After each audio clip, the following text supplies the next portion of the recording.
तो हमारी धर्म संस्कृति और दूसरों की धर्म संस्कृति में अंतर क्या है?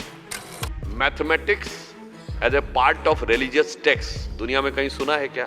यानी medical science as a part of religious text. मैं किसी दूसरे धर्म ग्रंथ का नाम नहीं लेना चाहता, पर वहां की आपने मैथमेटिक्स नहीं सुनी होगी, वहां की आपने मेडिकल साइंस नहीं सुनी होगी। कि एक प्रश्न ऐसा है जो शायद आज तक लोगों को नहीं पता, पर मुझे उसका एहसास हो गया है। ये फंडामेंटल डिफरेंस है दूसरी जगह की सोच और हमारी सोच में। यूनिवर्स के इनफाइनाइट क्रिएशन एंड डिस्ट्रक्शन होते हैं, अर्थात ब्रह्मांड का निरंतर जन्म और पुनर्जन्म होता रहता है। हम ब्रह्मांड के अंदर के हिस्से, तो हमारा पुनर्जन्म कैसे नहीं होगा? सनातन को समझना है तो विराट और बहुत ऊंची दृष्टि रखनी हो। जो हमने स्थापित किया है वही पूरी दुनिया मान रही। उसी अमेरिका में अब वेजिटेरियन नहीं, वेगन फूड भी मिलता है, क्योंकि मां अमेरिका माता नहीं होती, भारतीय माता होती है। आज उन 177 देशों में लोग योग करते हैं ना, तो हिंदू संस्कृति का प्रभाव पहुंच रहा है। अल्लाह का मंदिर कोई एक इमारत नहीं थी, वो भारत के वैभव की यात्रा थी। जो वहां बैठ के भारत की दुर्दशा पर सुभान अल्लाह कहते थे, वो आज या अल्लाह बोलने के लिए की स्थिति में आ गए। आंधियां उठने लगी, अब ज्वार होना चाहिए। स्वरों में क्रंदन नहीं, हुंकार होना चाहिए। अब साम दामो दंड से तो झुका नहीं पाए, अब भेद करने के लिए सारा षड्यंत्र चल रहा है। हिंदू तन मन, हिंदू जीवन, रग रग हिंदू मेरा परिचय। नमस्कार, मैं रितेश कश्यप, राष्ट्र समर्पण न्यूज से। 13 और 14 दिसंबर को सनातन राष्ट्र शंखनाद महोत्सव दिल्ली के प्रगति मैदान में आयोजित किया गया था। यहाँ पर बहुत बड़े बड़े वक्ता प्रवक्ता आए थे और अपने अपने विचारों को प्रकट कर रहे थे। इसी बीच सुधांशु त्रिवेदी जी भी वहाँ पहुँचे और एक लगभग 45 मिनट का उन्होंने वक्तव्य दिया। और उस दौरान उन्होंने ऐसी कई बातें बताई जो शायद ही हमारे सनातनी भाई बहनों को पता होगा। उन्होंने बहुत अच्छे तरीके से विज्ञान और सनातन को कनेक्ट किया और आप लोगों के बीच लाया। बहुत सारे लोगों ने इस वीडियो को देखा है, बहुत सारे लोगों ने इस वीडियो को नहीं देखा है। हम आपके बीच उनका ये वीडियो ला रहे हैं और जरूर अपनी प्रतिक्रिया दीजिएगा, आपसे यही निवेदन है। भारत सरकार के केंद्रीय मंत्री आदरणीय श्रीपाद नायक जी,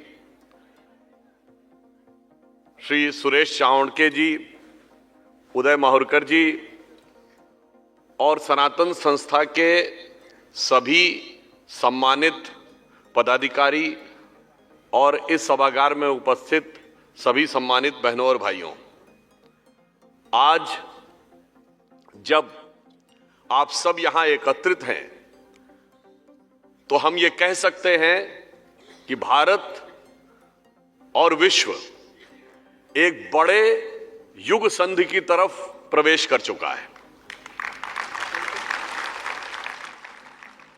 क्योंकि विषय सिर्फ ये नहीं है। मैं आपको एक अपना अनुभव बताता हूं। एक बार हम अमेरिका के दौरे पर थे, शाखा पर गए, वहां साप्ताहिक शाखा होती है। तो वहां बच्चों से पूछा कि भाई शाखा पे आने की क्यों आवश्यकता है? तो उन्होंने कहा अपनी धर्म और संस्कृति के विषय में ज्ञान रखने के लिए, उसके प्रति सजगता रखने के लिए। तो आजकल जिस प्रकार के लोग हैं और जिस प्रकार से एक नकारात्मक दृष्टिकोण से हर पक्ष को प्रस्तुत करने का प्रयास होता है, तो मैंने उस पृष्ठभूमि से कहा कि ठीक है, अपनी धर्म और संस्कृति के ऊपर सजगता रखने की आवश्यकता क्या है? भाई जैसे आप हैं वैसे सभी लोग कहेंगे कि हमें अपनी धर्म और संस्कृति पे गर्व है। तो हमारी धर्म संस्कृति और दूसरों की धर्म संस्कृति में अंतर क्या है? कई लोगों ने कहा साहब हम उदार ज्यादा हैं, हमारे अंदर सहिष्णुता ज्यादा है। मैंने कहा चलिए वो भी मान लिया। बहुत से लोग कहेंगे साहब ये चीजें मिलती जुलती बहुतों के यहां लिखी हैं, कोई कह सकता कोई उसको आचरण कर रहा, कोई नहीं आचरण कर रहा है। विषय वो बताइए जो दूसरी जगह लिखा ही ना हो।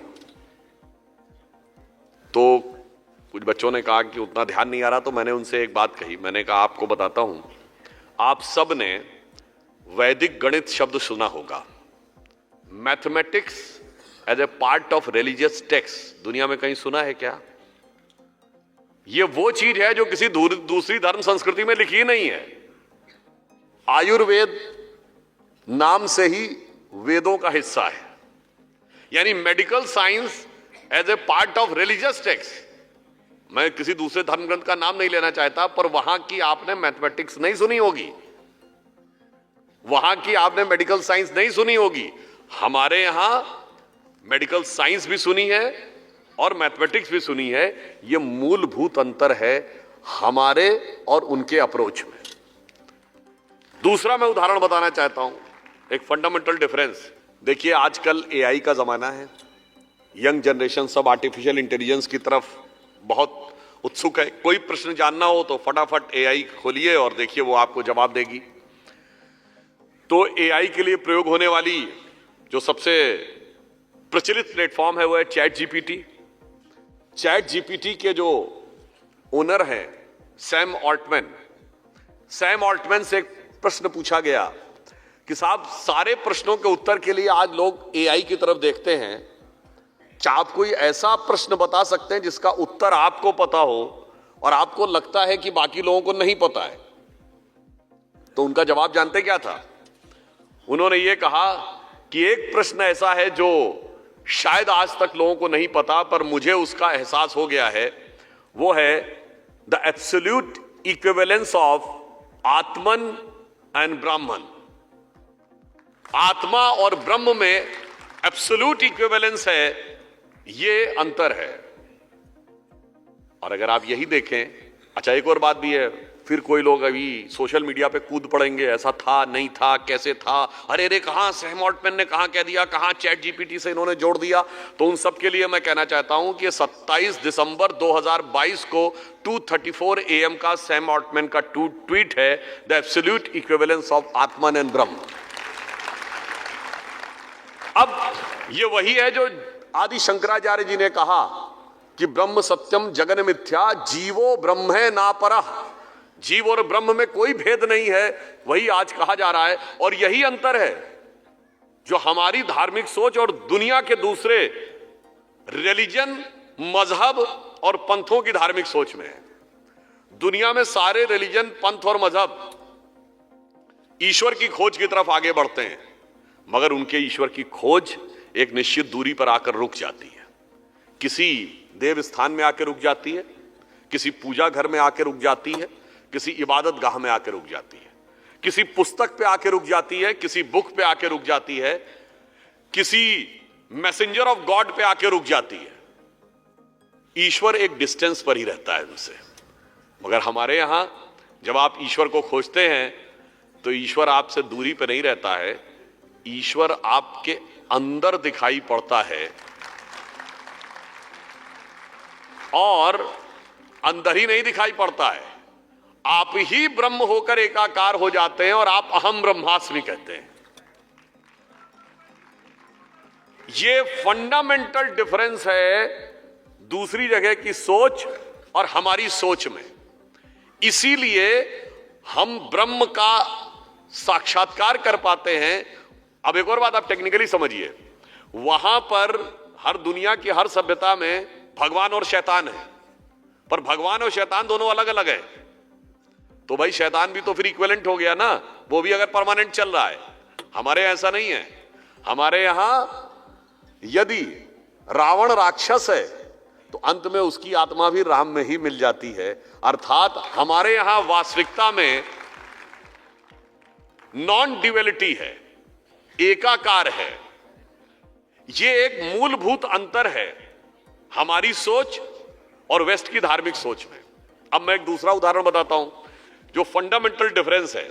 भारत और भारत की धरती से जितने भी धर्म, पंथ, मजहब, रिलीजन, संप्रदाय निकले, यानी हिंदू फैमिली के जितने भी धर्म है, सिख, जैन, बौद्ध, सब, इनमें और जो भारत की धरती से बाहर वाले हैं उनमें क्या डिफरेंस है?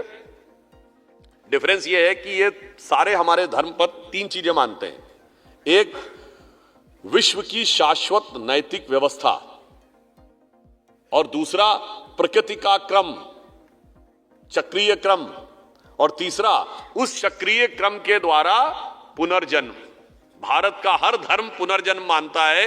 यह फंडामेंटल डिफरेंस दिखाता। हम साइक्लिक प्रोसेस में विश्वास करते हैं, चक्रीय क्रम में, और इसलिए हमारा जन्म और मरण का भी चक्र चलता है। हमारी संस्कृति में काल चक्र शब्द प्रयोग किया गया है, टाइम नहीं। टाइम साइकिल वहां वर्ड नहीं प्रयोग होता, हमारे यहां काल को काल चक्र कहा गया। अब बड़े साधारण दृष्टि से सोचिए, बिल्कुल वैज्ञानिक दृष्टिकोण से आप अपने शरीर को लीजिए और एक बार इसके माइक्रो लेवल पे जाना शुरू करिए और एक बार इसके मैक्रो लेवल पे जाना शुरू करिए। देखिए पैटर्न क्या दिख रहा है। आपका शरीर डिफरेंट डिफरेंट सिस्टम से बना है, circulatory system, respiratory system, digestive system, पाचन तंत्र, श्वसन तंत्र, तंत्रिका तंत्र, ये सब कैसे काम कर रहे हैं? साइकिल में, चक्रीय क्रम में। उस सिस्टम के अंदर different organs, heart, liver, kidney कैसे काम कर रहे हैं? साइकिल्स में। उसके अंदर टिश्यूज कैसे काम कर रहे हैं? साइकिल्स में। उस टिश्यूज के अंदर सेल्स, सेल्स के अंदर प्रोटोप्लाज्म, उसमें होने वाले केमिकल रिएक्शंस, साइकिल में। उस केमिकल रिएक्शंस में बनने वाले मॉलिक्यूल्स जो एटम्स के कॉम्बिनेशन से बन रहे हैं, साइकिल में। और एटम के अंदर न्यूक्लियस और उसके चारों तरफ घूमते हुए इलेक्ट्रॉन, साइकिल में। अर्थात आप अपने शरीर से माइक्रो लेवल पे जाएंगे, आप पाएंगे पूरा का पूरा मैकेनिज्म एक चक्रीय क्रम को दर्शा रहा है। अब आप मैक्रो पे जाइए, आप धरती पे खड़े हैं, धरती पे इकोलॉजिकल ऋतुओं की साइकिल है ना, चक्रीय क्रम में चल रही है। धरती अपनी एक्सिस पे घूम रही है, साइक्लिक। फिर वो सूर्य के चारों तरफ घूम रही है, साइकिल। फिर वो गैलेक्सी, मिल्की वे, यूनिवर्स, वहां से बिग बैंग तक आ जाइए, सब कुछ साइक्लिक है। यानी minus infinity two plus infinity आप अगर कर प्लॉट करेंगे तो वो एक ही पैटर्न दिखा रहा है, चक्रीय क्रम। बीच में ऐसा कैसे हो सकता है कि हम चक्रीय क्रम से बाहर हैं? और जो लोग, मैं किसी की धार्मिक भावना को हर्ट नहीं करना चाहता, पर मैं कहना चाहता हूं भाई, आज तो विज्ञान ये कहती है कि बिग बैंग थ्योरी के अनुसार यूनिवर्स के इनफाइनाइट क्रिएशन एंड डिस्ट्रक्शन होते हैं। अर्थात ब्रह्मांड का निरंतर जन्म और पुनर्जन्म होता रहता है। हम ब्रह्मांड के अंदर के हिस्से, तो हमारा पुनर्जन्म कैसे नहीं होगा? तो जो नहीं कहता उसे समझना चाहिए कि वैज्ञानिकता आज की डेट में क्या कह रही है। और इसको भी मैं हवा में नहीं कह रहा हूं, मैं कोट कर रहा हूं दुनिया के सबसे बड़े कॉस्मोलॉजिस्ट में से एक कार्ल सैगन। और ये कार्ल सैगन कौन है, ये भी आप में से कुछ लोगों को पता हो या ना पता हो तो मैं बताना चाहता हूं। मनुष्य निर्मित एकमात्र ऑब्जेक्ट जो हमारे सोलर सिस्टम के बाहर गया है वो है वॉयेजर 1 और 2, जो 1978-79 में छोड़ा गया था। वो हमारे सौर मंडल के बाहर जा चुका है। एकमात्र मानव निर्मित कोई चीज जो सोलर सिस्टम के बाहर गई है। उस पर परग्रही सभ्यताओं के लिए एक संदेश अंकित है। उसमें कुछ चित्र बने हैं, कुछ संकेत बने हैं, कुछ ध्वनियां हैं, और सोलर सिस्टम में हमारी धरती की स्थिति क्या है वो बनी है। कुछ प्रजाति जीव जंतुओं के चित्र बने हैं, मनुष्य के चित्र बने हैं। इसलिए कि अगर कोई परग्रही सभ्यता कभी बाई चांस उस उपग्रह को प्राप्त कर ले तो वो समझ सके कि ये किस ग्रह से आए हैं और उसमें किस प्रकार का जीवन है। उस संदेश को जिस वैज्ञानिक ने निर्माण किया है उसका नाम है कार्ल सैगन। और कार्ल सैगन कहता है कि only the ancient calculation of Hindus matches with the modern cosmological calculation. और आगे वो कहता है world is an infinite cycle of creation and destruction. आगे कहता like the cosmic dance of Shiva, यानी विश्व का सतत सृजन और विध्वंस होता रहता है भगवान शंकर के नृत्य की तरह। यह कौन कह रहा है? दुनिया में सोलर सिस्टम के बाहर जाने वाले वॉयेजर का संदेश निर्मित करने वाला वैज्ञानिक कार्ल सैगन। और कोई भी जाकर यूट्यूब पे देख सकता है, उसका स्टेटमेंट अवेलेबल है। और वो एक और बात कहता है कि दुनिया की बाकी धर्म संस्कृतियां तो इस कल्पना को ही नहीं कर पाई कि कितनी पुरानी दुनिया है। मैं किसी धर्म, संस्कृति और मजहबी किताब या बुक का नाम नहीं लेना चाहता। कोई कहता दुनिया 14,000 साल पहले बनी, कोई कहता 30,000 साल पहले बनी, कोई कहता 7,000 साल पहले बनी। और कार्ल सैगन लिखता है, उसने तो नाम भी ले लिया, क्योंकि उसको कोई समस्या नहीं थी, वो उसी धर्म का था, तो उसने नाम भी ले लिया और कहा कि भाई बाकी लोग तो हजारों में अटक गए, कोई लाख तक भी नहीं पहुंचा। फिर वो कहता मायन सिविलाइजेशन ने 1 लाख की बात की, मगर आज तो साइंस कहती है कि दुनिया 14.5 बिलियन ईयर्स पहले बनी थी। तब उसने कहा कि केवल हिंदुओं का कैलकुलेशन ये बताता है जो अरबों वर्ष की बात करता है, दुनिया में बाकी कोई सभ्यता लाख तक भी नहीं पहुंची। अच्छा, आप कभी कभी क्या हो जाता है, लोग कहते हैं साहब ये जब वो लोग खोज लेते हैं तब आप हमको बताते हैं। नहीं भाई साहब, हम तो आपको पहले बताते हैं, आप उससे पहले समझ नहीं पाते हैं। भाई जैसे आप चौथी क्लास से पढ़कर जब 10वीं में आएंगे तब 10वीं की बात समझ में आएगी। अब वो 10वीं 12वीं की पुस्तक कोई चौथी क्लास का बच्चा उठाए और आपसे कहे समझा दो, तो आप उसको नहीं समझा पाएंगे। फिर जब वो 12वीं में पहुंच जाए तब कहे देखा आपसे मैंने 8 साल पहले पूछा था, अब आप हमको समझा रहे हैं। तो बेटा 8 साल पहले तुम्हारी समझने लायक बुद्धि नहीं थी। अब वो पड़ोस वाले अंकल जॉन, आप एक तरफ जानते हैं क्या है, एक डायलेक्टिक कॉन्फ्लिक्ट में हम फंस जाते हैं कि पड़ोस वाले अंकल जॉन जब बताएंगे तभी हम उसको सच मानेंगे, और जब पड़ोस वाले अंकल जॉन जान जाते हैं तो आप कहते देखो अंकल जॉन ने बताया तब आप बता रहे हैं। भाई साहब आप ही उसको मानने को तैयार नहीं थे। अब मैं एक दूसरा उदाहरण देता हूं। आप सब लोगों ने देखा होगा एक हॉलीवुड की मूवी इंटरस्टेलर। इंटरस्टेलर मूवी में दिखाया गया कि जिसको ब्लैक होल कहते हैं, एक उपग्रह उसके नजदीक जाता है एक व्यक्ति, और वो ब्लैक होल की पेरिफेरी के पास जाता है और कुछ मिनट बाद वो वापस आता है तो पता चलता है कि उसके सैटेलाइट पर जहां से वो गया था कई साल व्यतीत हो चुके हैं। यानी उसके लिए तो वो कुछ मिनट थे, मगर उस सैटेलाइट पर कई साल व्यतीत हो गए।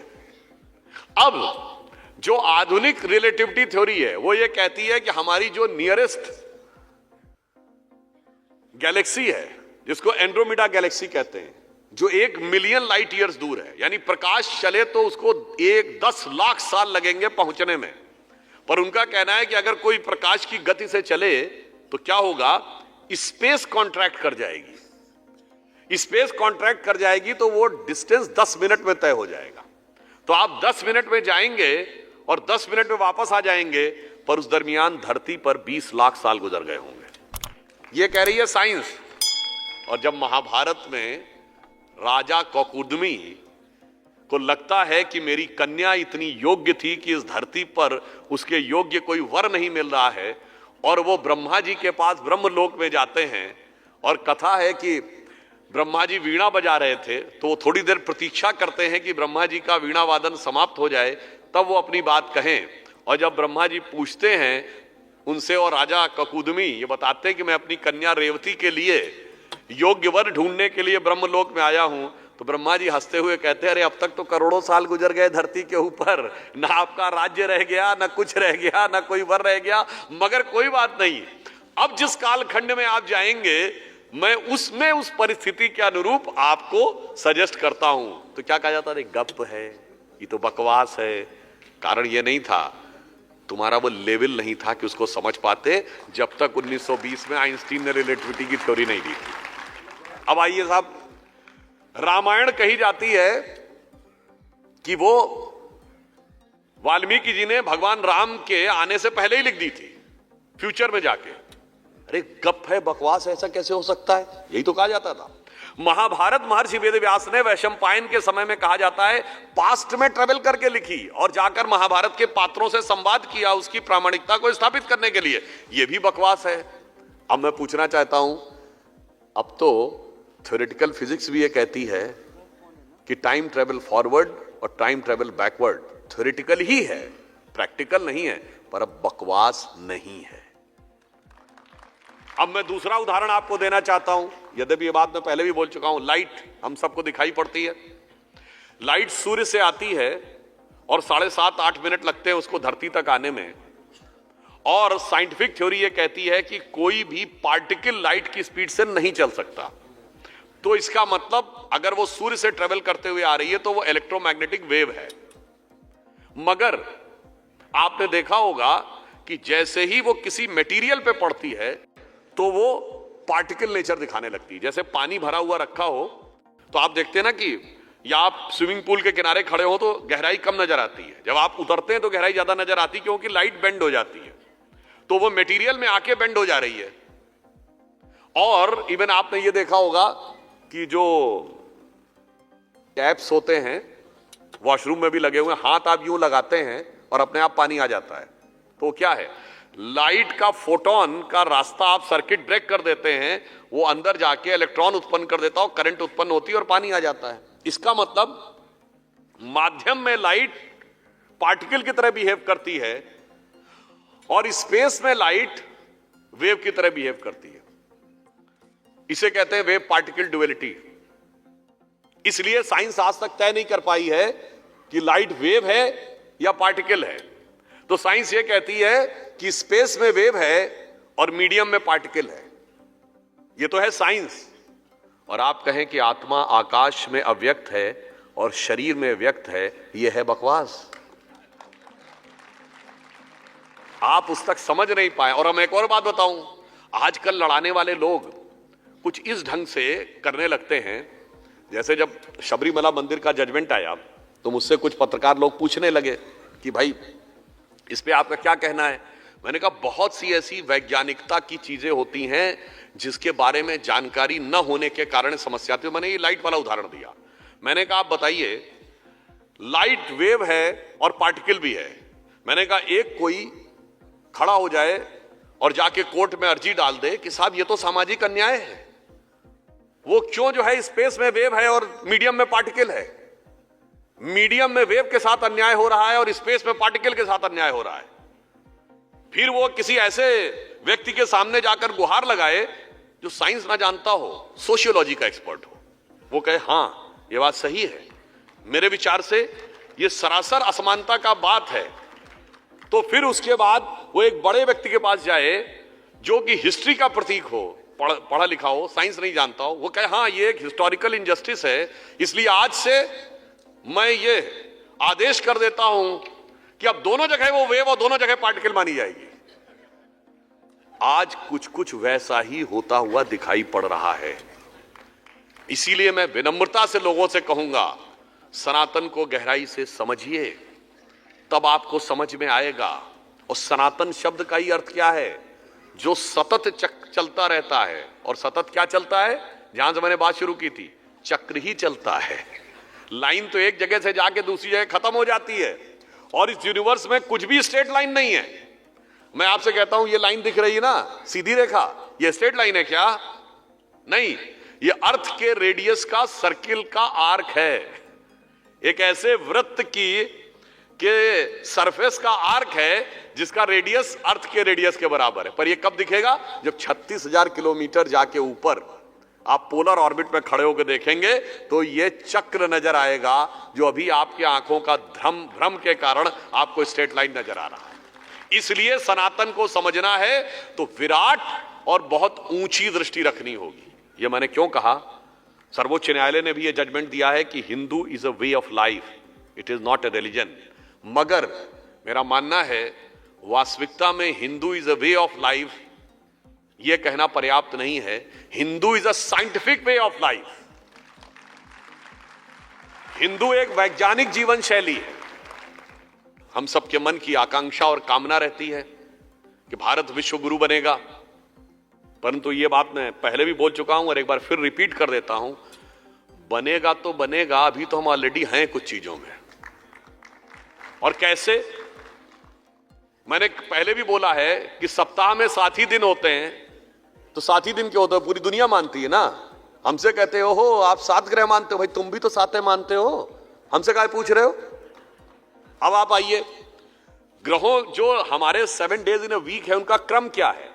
संडे के बाद मंडे, मंडे के बाद ट्यूसडे, ट्यूसडे के बाद वेडनेसडे क्यों आता है? वैदिक ज्योतिष में आप दिन को 2 पार्ट में डिवाइड करते हैं, जिसको कहते हैं अहोरात्रि। अहोरात्रि डे एंड नाइट, इसी में से आओ तरा हटा दे तो होरा वर्ड आता है। तो क्या कहा जाता है? दिन की होरा और रात की होरा। दिन की होरा को 12 पार्ट में डिवाइड किया गया, रात की होरा को भी 12 पार्ट में डिवाइड किया गया। तो एक दिन में कुल कितनी होरा हो गई? 24। ये अंग्रेजी का आवर शब्द होरा से ही आया है, वरना बड़े बड़े अंग्रेज से पूछिए 24 घंटे क्यों होते भाई दिन में?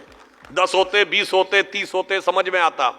अब आप आइए, जब अगर आप सीक्वेंस पे ध्यान दें तो अगर साइज के हिसाब से सीक्वेंस होता तो सूर्य के बाद सबसे बड़ा ग्रह है बृहस्पति, तो संडे के बाद थर्सडे आना चाहिए था। उसके बाद है शनि, तो देन सैटरडे आना चाहिए था। अगर सूर्य से डिस्टेंस के आधार पे देखें तो सूर्य के सबसे नजदीक है बुध, तो संडे के बाद वेडनेसडे आना चाहिए था, फिर ट्यूसडे आना चाहिए था, सॉरी फिर ये वीनस आता है तो फ्राइडे आना चाहिए था, फिर ट्यूसडे आना चाहिए था। इस संडे के बाद मंडे, मंडे के बाद ट्यूसडे क्यों आता है? क्योंकि जब आप होरा निकालते हैं सूर्य की तो 24 घंटे के बाद जो 25वां घंटा आता है, यानी नेक्स्ट डे की जो पहली होरा आती है वो चंद्र की आती है, और चंद्रमा के बाद जो 25वें घंटे की होरा आती है वो मंगल की आती है, मंगल के बाद बुध की आती है। अब आप कहेंगे भाई इतना तो हमें पता नहीं, कुछ हमको क्या पता कि कितने की होरा कब आती है।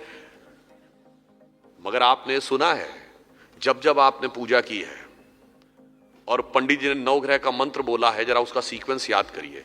ब्रह्मा मुरारी त्रिपुरांतकारी भानु शशि, यानी पहले सूर्य, फिर चंद्रमा, भूमि सुतो मंगल, बुधस्य गुरुश च शुक्र शनि राहु केतु सर्वे ग्रह शांति करो भवन्तु। जो हमने स्थापित किया है वही पूरी दुनिया मान रही है, हमारा ही सीक्वेंस दुनिया मान रही है, हमारे ही 24 घंटे दुनिया मान रही है। और अब आप कहेंगे चलो भाई सब तो पहले था, आज क्या हो रहा है? आज एक साइलेंट रिवॉल्यूशन दुनिया में हो रही है। हिंदू और सनातन जो जीवन शैली है वो दुनिया में बगैर आहट किए अपना स्थान बना रही है। मैं 25 साल पहले अमेरिका गया था, वेज बर्गर जैसी कोई चीज ही नहीं होती थी। वो वेज के नाम पे कभी चिकन दे देते थे, कभी मछली दे देते थे। उनसे कहो no meat, no chicken, no fish, no egg, तो जानते क्या करते थे? वो चिकन बर्गर में से चिकन निकाल के आपको दे देते थे, ये खा लीजिए। मगर उसी अमेरिका में अब वेजिटेरियन नहीं, वेगन फूड भी मिलता है।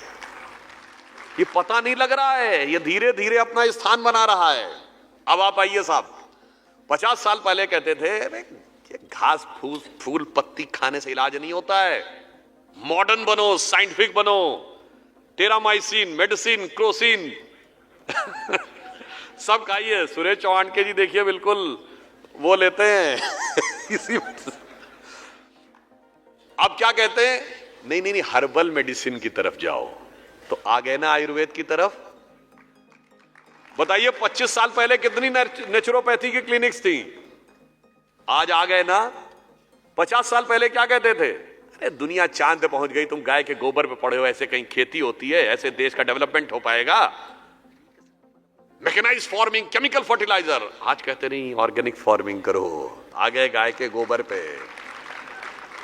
50 साल पहले कहते थे मेरे पास खूब अधिक से अधिक पैसा, अधिक से अधिक मेरे पास सुख वैभव, सुख भोग, डूब जाओ आकंठ में, बस यही जिंदगी है।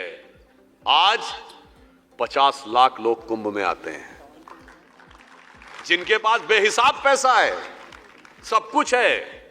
अमेरिका में गोलियां क्यों चल रही हैं कॉलेज यूनिवर्सिटीज में? भाई तुम्हारे पास सब कुछ तो है। जो पुरानी फिल्म का डायलॉग था, मेरे पास बैंक बैलेंस है, गाड़ी है, बंगला है, सब कुछ है, फिर क्या नहीं है भाई जो तू गोली चला रहा है? मां नहीं है, क्योंकि मां अमेरिका माता नहीं होती, भारतीय माता होती है।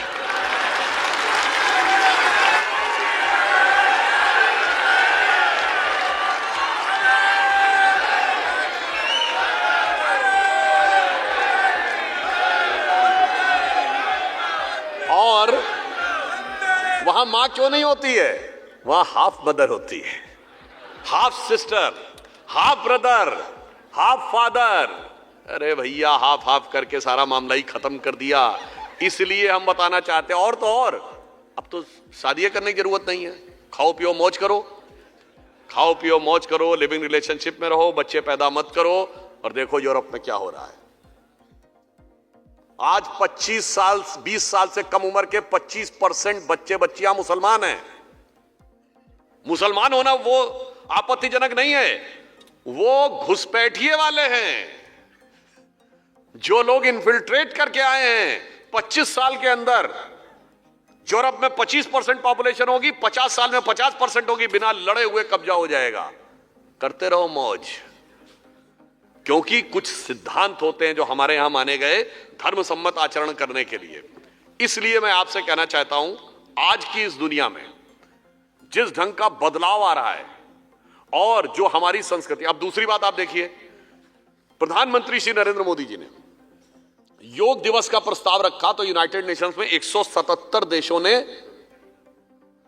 उसको सिर्फ एक्सेप्ट नहीं किया, सपोर्ट नहीं किया, they became the second proposer.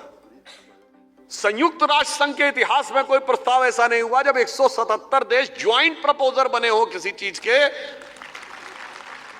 और आज उन 177 देशों में लोग योग करते हैं ना, तो हिंदू संस्कृति का प्रभाव पहुंच रहा है। और अभी तो ये बहुत एलिमेंट्री लेवल पे है। ये जो केवल फिजिकल एक्सरसाइज और आसन जो है, ये तो ए फॉर एप्पल टाइप है, ये काका गागा है, ये तो ब्रह्म के साथ एकाकार करने की बात है। तो अभी वो कालिदास के शास्त्र तक पहुंचोगे तो समझ में आएगा। इसलिए हम आपसे कहना चाहते हैं कि पूरी दुनिया सनातन को सहजता से स्वीकार करती चली जा रही है। और ये मैं ऐसे नहीं बोल रहा हूं, अमेरिका से निकलने वाली एक मैगजीन न्यूज वीक, उसकी एक राइटर हैं लीजा मिलर, उन्होंने इस बात का उल्लेख करते हुए एक आर्टिकल लिखा, आप जाके चेक कर सकते हैं। जानते क्या लिखा अमेरिकन के लिए? We all are becoming Hindus. उन्होंने कहा कि हम सब हिंदू होते चले जा रहे हैं, हमें पता ही नहीं लग रहा है। इवन उन्होंने ये लिखा कि आज से 50 साल पहले वेस्टर्न सोसाइटी में पुनर्जन्म में 1 या 2% लोग विश्वास करते थे, अब 18-20% लोग विश्वास करते हैं। मल्टीपल गॉड्स हो सकते हैं, इस पे केवल 1-2% लोग विश्वास करते थे, अब 20-25% लोग विश्वास करते हैं। तो इसलिए ये चीज उस ढंग से हो रही, और फिर जब ये हो रही है सूक्ष्म जगत में, तो स्थूल जगत में भी होगी। ऐसे हवा में थोड़ी हो रहा है। आज भारत, एक दौर था जब हम लोगों को याद है, हमारे बचपन की बड़ी फेमस फिल्म थी जिसमें गाना था, जब जीरो दिया मेरे भारत ने दुनिया को तब गिनती आई। उस फिल्म में इस गाने से पहले जो डायलॉग होता है, प्राण मनोज कुमार से कहते हैं, क्या देता है तुम्हारा मुल्क? ये 1970 की बात है। 2 रोटी खाता है तो 1 रोटी कर्जे की खाता है। What is the contribution of India? India's contribution to the world is 0, 0 and 0। तब वो गाना शुरू होता है, जब जीरो दिया मेरे भारत ने। मगर आज प्रधानमंत्री मोदी जी के नेतृत्व में इंटरनेशनल मॉनेटरी फंड की चीफ क्रिस्टेलिना जॉर्जिवा कहती है, India's contribution to the global GP is 15%। India is going to be contributing 15% in global growth, and India is going to be the global growth engine for the entire world. और आज हम, कुछ चीजें ऐसी होती जो संकेत होती हैं। आज हम चौथी बड़ी अर्थव्यवस्था बने हैं, चौथे बड़े स्टॉक एक्सचेंज बने हैं, तीसरे बड़े ऑटोमोबाइल के मैन्युफैक्चरर बने हैं, मोबाइल हैंडसेट के दूसरे बड़े मैन्युफैक्चरर हैं, और डिजिटल ट्रांजैक्शंस में दुनिया के नंबर 1 देश बने हैं। चांद के अछूते कोने दक्षिणी ध्रुव को छूने वाले दुनिया के पहले देश बने हैं, और 4 करोड़ गरीबों को प्रधानमंत्री आवास मिला है, 10 करोड़ लोगों को, महिलाओं को उज्ज्वला योजना में गैस मिली है, 16 करोड़ घरों में शौचालय मिला है, 12 करोड़ घरों में नल से जल मिला है, 100% इलेक्ट्रिफिकेशन हो गया है, 74 नए एयरपोर्ट बने हैं, नया संसद भवन बना है। उसके बाद रामलला विराजमान पूरी वैभव के साथ आकर स्थापित हुए हैं। हम लोग टीवी डिबेट में जाते थे तो लोग कहते थे, भैया आ गए भाजपा वाले, कहते रामलला हम आएंगे, मंदिर वहीं बनाएंगे, तारीख नहीं बताएंगे। वो तारीख क्या थी और वो तारीख को इंतजार किसका था? भारत के समग्र वैभव के साथ उठकर आना था। रामलला का मंदिर कोई एक इमारत नहीं थी, वो भारत के वैभव की यात्रा थी, जिसको आप लोग समझ नहीं पा रहे थे कि वो भारत किस तरफ जा रहा है। और फिर इतना ही नहीं होना था, उसमें समृद्धि के साथ शौर्य भी आना था।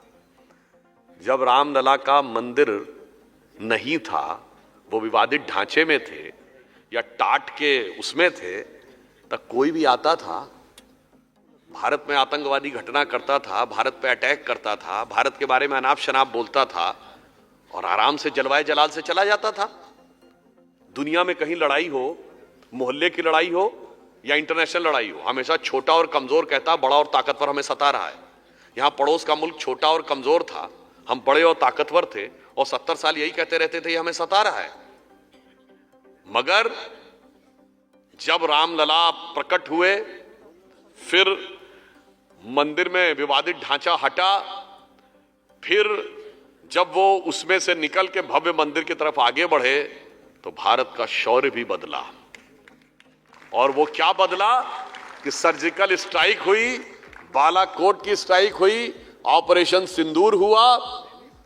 और इतना ही नहीं, अगर आप देखें तो ये भी दिखाया भारत ने कि वो दिन गए जब भारत एक सॉफ्ट स्टेट माना जाता था। अब भारत वो है जो एक गाल पे चांटा मारा जाए तो दूसरा गाल आगे करने वाला नहीं है। ईंट मारा जाए तो क्या करके दिखाने वाला है। उस जमाने में आते थे हिजबुल मुजाहिदीन और अन्य आतंकवादी, भारत में कहीं भी कोई कार्रवाई होती थी और उनका जो हेड ऑफिस था मरकज सुभान अल्लाह, वहां बैठ के सुभान अल्लाह कहते थे। और ऑपरेशन सिंदूर में उस मरकज सुभान अल्लाह पे जाके जो ब्रह्मोस गिरा है, जिसमें 150 लोग मारे गए, जिसमें वो आतंकी कह रहा है कि मेरा परिवार मर गया, मैं भी मर जाता तो ठीक था, तो जो वहां बैठ के भारत की दुर्दशा पर सुभान अल्लाह कहते थे, वो आज या अल्लाह बोलने के लिए की स्थिति में आ गए। मुझे लगता है कि ये बदलाव का ये दौर भी आ रहा है, इसे समझना चाहिए। इसलिए मैं ये पंक्ति कहना चाहूंगा अंत में, भारत को अपने ज्ञान को भी जगाना होगा, समृद्धि को भी जगाना होगा और शौर्य को भी जगाना होगा। और उसका आभास दुनिया में दिख रहा है। जो अभी हमारी एक साध्वी जी ने यह पंक्ति बोली थी, मुझे बड़ी अच्छी लगी कि आंधियां उठने लगी अब ज्वार होना चाहिए। आंधियां उठने लगी अब ज्वार होना चाहिए, स्वरों में कंदन नहीं हुंकार होना चाहिए।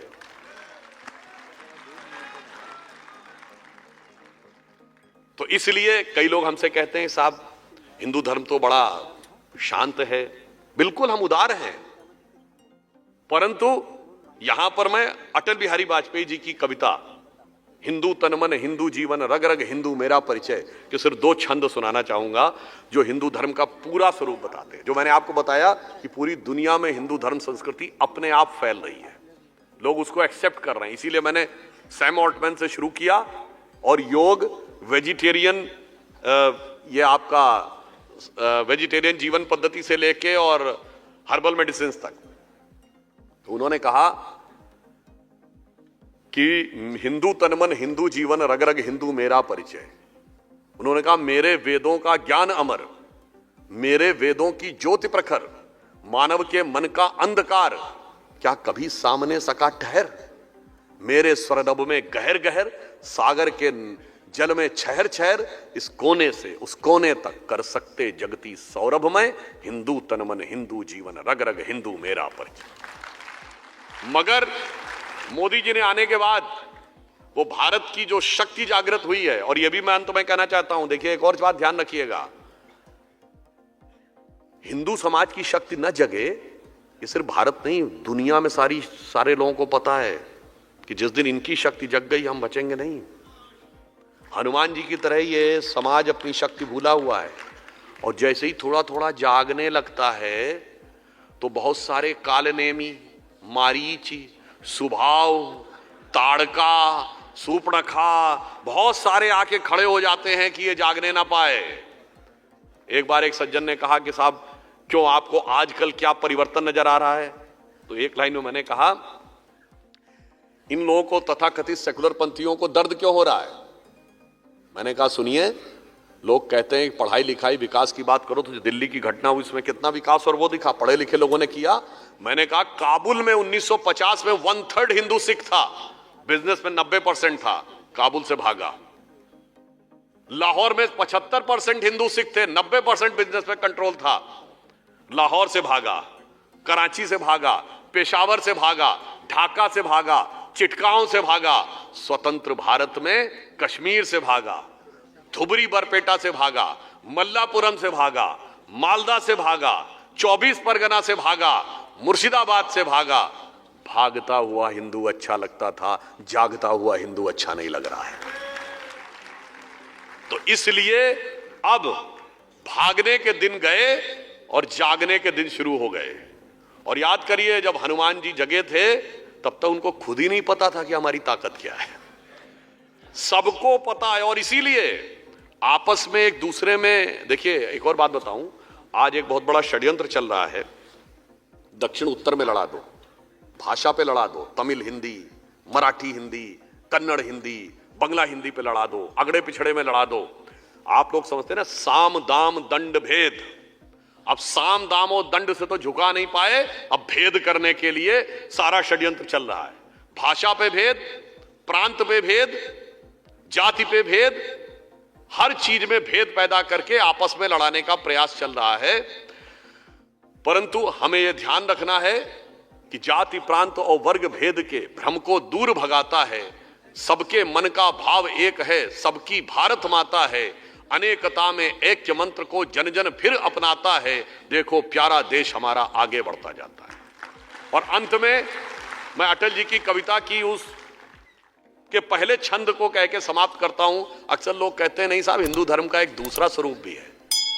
जो अटल जी ने लिखा था, हिंदू तनमन हिंदू जीवन रग रग हिंदू मेरा परिचय, वो भी जरा पक्ष ध्यान रखने की जरूरत है कि मैं शंकर का व क्रोधानल कर सकता जगती छार छार, मैं डमरू की प्रलयंकर ध्वनि नचता जिसमें भीषण संहार, रणचंडी की अतृप्त प्यास, मैं दुर्गा का उन्मत्त हास, मैं यम की प्रलयंकर पुकार, जलते मरघट का धुआंधार।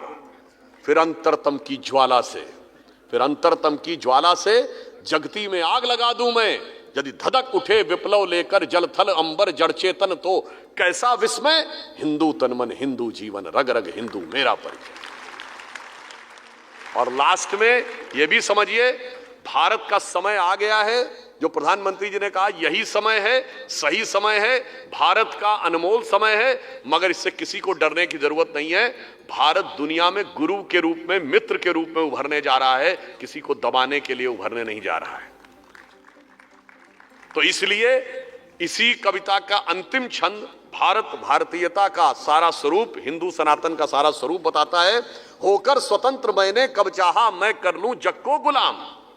मैंने तो सदा सिखाया है करना अपने मन को गुलाम, अपने को जीतो। गोपाल राम के नामों पर कब मैंने अत्याचार किया, कब दुनिया को हिंदू करने घर घर में नरसंहार किया। कोई बतलाए काबुल में जाकर कितनी मस्जिद तोड़ी, भूभाग नहीं शत शत मानव के हृदय जीतने का निश्चय। हिंदू तनमन हिंदू जीवन रग रग हिंदू मेरा परिचय। तो फिर एक पंक्ति और कह देता हूं कि जेन जी के युवाओं जागो, पुनः नया युग आया है। जेन जी के युवाओं जागो, पुनः नया युग आया है। भारत मां की शक्ति जगी है, धर्म ध्वजा लहराया है। भारत माता की। तो आपने सुना कि उन्होंने क्या कहा और कितने अच्छे तरीके से सारी बातें बताई। वैदिक मैथमेटिक्स की बात की, आयुर्वेद की बात की, चैट जीपीटी के ऑनर क्या कह रहे हैं उन्होंने ये भी बताया। हमारे अंतरिक्ष वाले लोग जो हमारे साइकिल रिसाइकलिंग, जन्म पुनर्जन्म की बातें कैसे पूरा विश्व मान रहा है, सनातन की सभ्यता को, सनातन की संस्कृति को, कैसे हमारा योग पूरे विश्व में प्रसिद्ध होता जा रहा है, ये सारी बातें उन्होंने बहुत अच्छे से बताई। मैं उस पर कुछ डिटेल नहीं डालूंगा क्योंकि मैं उनसे अच्छा तो प्रवक्ता नहीं हो सकता हूँ। खैर, आपको ये वीडियो कैसा लगा इस पर अपनी प्रतिक्रिया जरूर दीजिएगा। आपको कुछ और सुझाव देना हो तो सुझाव भी दीजिएगा। अभी तक के लिए इतना ही। रितेश कश्यप, नमस्कार।